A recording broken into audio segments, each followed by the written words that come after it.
Hi guys, my name is Sarah. I'm a sleepwalker.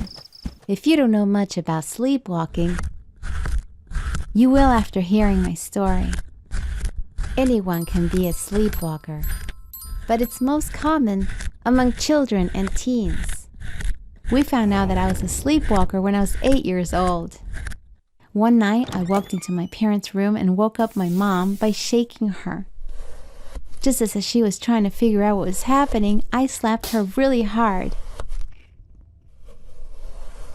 I left the room before my mom could calm down. When I was leaving, I was saying things like, "Give it to me, it's mine, it's mine." Obviously, my parents got up right away and followed me. At first, they checked my room. When they saw I wasn't there, they started looking around the house, but they couldn't find me, so they got a little worried. Guess where they finally found me? In the bathtub. The first few times they entered the bathroom, they didn't see me because I closed the shower curtain after laying down in the tub. When my dad finally pulled the curtain open, he saw me in the tub sleeping. Unfortunately, my mom spent that whole week with a black eye. I think she had told me she'd walked into a door. My mom only told me the true story last year, laughing about it. I was a little upset that I hurt her, but compared to everything else that happened to me because of sleepwalking, this incident is pretty innocent. Especially what happened this one night. I'm sure you'll agree with me when you hear about it. But first, I need to tell you a little more about sleepwalking. You know how in movies, sleepwalkers walk around like zombies with their arms raised in front of them? That's so not true. Sleepwalking happens in the deepest part of sleep, but somehow the brain allows the person to move around. Scientists haven't figured out how exactly this happens yet. There are people who eat while sleepwalking or even drive their cars for hours. I've been told that when I sleepwalk, my eyes look like a doll's. Even though my eyes are open, my expression is blank. In the darkness, my memory helps me walk around as if they were light. For example, I can easily find doors. One year, we rented a summer house. On our first night there, I sleepwalked.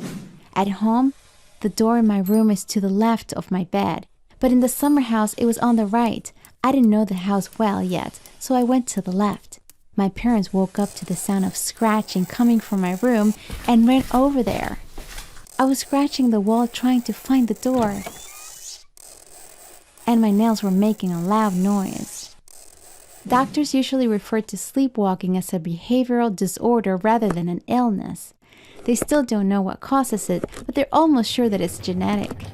So if you're a sleepwalker, it's highly likely that there's another sleepwalker in your family. For me, it's my aunt. One night, when my mom was still living with her parents, she got up to go to the bathroom and saw her sister in the living room. She was vacuuming the floor. My mom knew that her sister was a sleepwalker, but at first, she thought that she was just cleaning because she spilled something on the floor. But then she saw that the vacuum wasn't connected to a power outlet. Yet, in her sleep, my aunt seemed to think she was really vacuuming. Let me tell you another story about my aunt. One night, she thought her pillow was her baby daughter. She panicked, turning the pillow over and over. Her husband woke up and watched her for a while.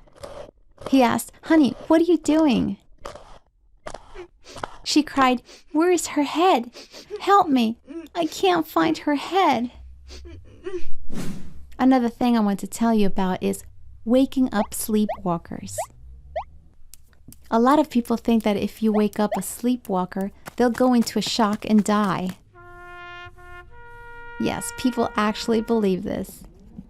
I don't know who made this up, but it's definitely an urban legend.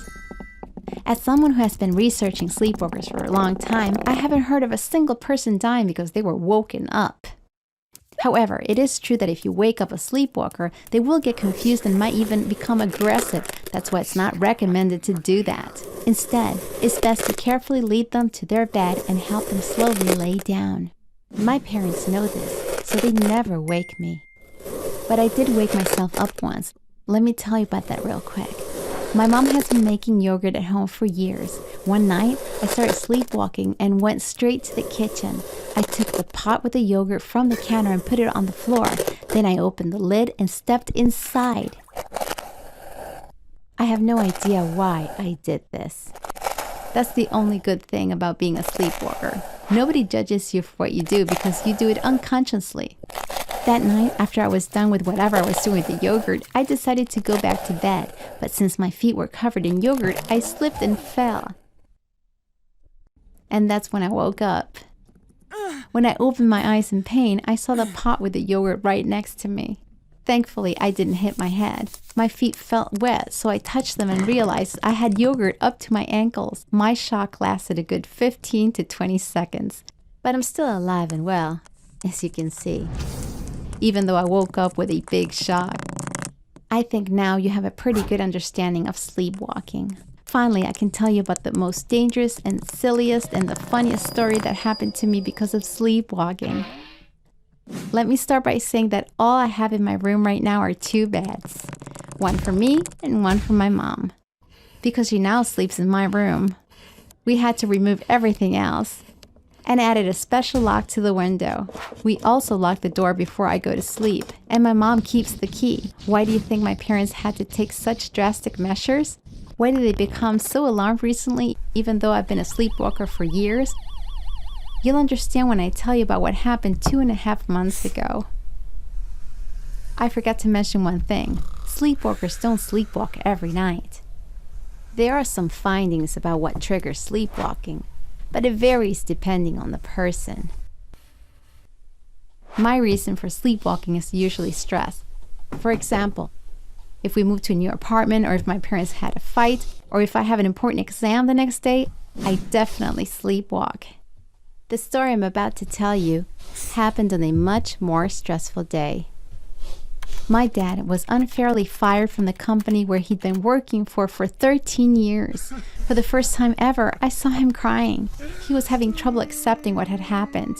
It made me really sad to see him that way. I couldn't sleep for a long time after I went to bed. I cried for hours before finally passing out. When I woke up, I was in a different house in bed with a paralyzed 80-year-old woman. I can't even begin to tell you how scared I was. When I opened my eyes, she was the first thing I saw.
She was looking at me with her blue eyes wide open.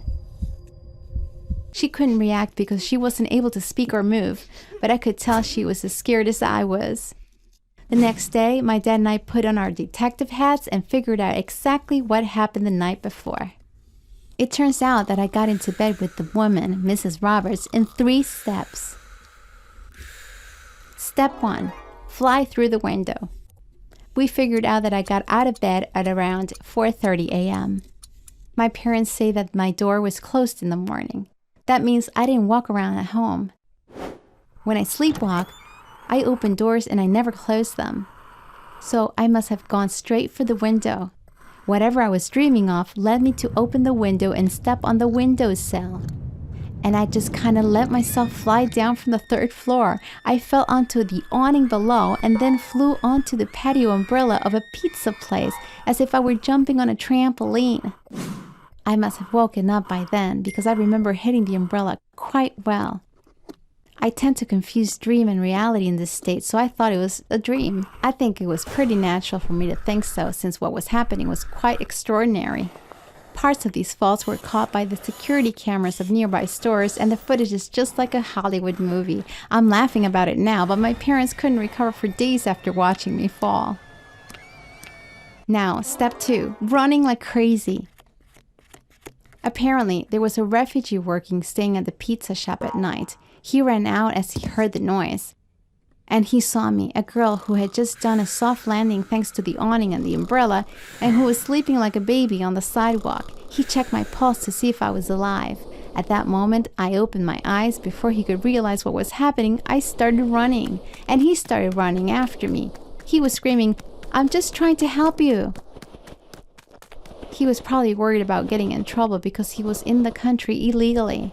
I ran for a while with him chasing me, but eventually he gave up because he was a little overweight, so he got tired. Can you believe that I kept on running while I was sleeping? Well, that's exactly what happened. Finally, step 3, entering the apartment through the window. There are no witnesses here. The people who live in the apartment that I walked into say that their cat Bella goes out at night during summer, coming in and out through the same window. The cat uses Mrs. Roberts' window, so it's always open, including at night. But that night, it wasn't just Bella who used it. I don't know how I managed, but I climbed in through the window and went straight to bed. Mrs. Roberts woke up but couldn't do anything because of her paralysis. As you can see, there's a good reason for my mom to sleep in my room and for the window locks. Thanks for listening. If you want to send your story, why don't you email it to the address in the info section below? Bye!